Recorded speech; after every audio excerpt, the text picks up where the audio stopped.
Yun, so yun guys, magre-reset tayo ng indicator natin na change oil dito sa Honda Click natin.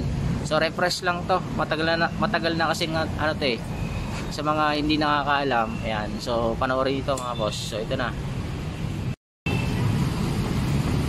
Ayan, so on natin yung susi. Ayan yung makikita nyo, may nakalagay siyang change oil. Ayan, isang gagawin natin dyan mga boss, isi-set muna natin. So sabay pindot tayo itong dalawa. Ayan, pindutin natin yan. Ayan, nag-blink na yung oras. So isa-select natin. So bago nyo i-set bago nyo tanggalin yung oil change, i-set nyo muna. Ayan, kung ilang kilometer ang gusto nyo bago kayo mag-change oil. Ayan guys, so game na tayo. Sabay natin pindutin. Ayan, so nagbi-blink yung oras. So pindutin natin yung select.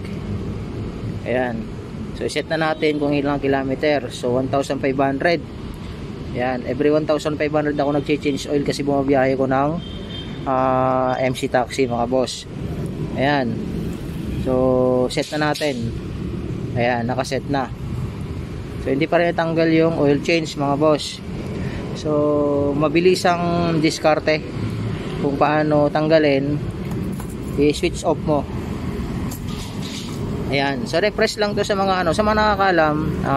Salute na sa inyo, kaya nyo na. Sa mga hindi pa, sa mga bago pa lang. Ayan, so long press natin to, yung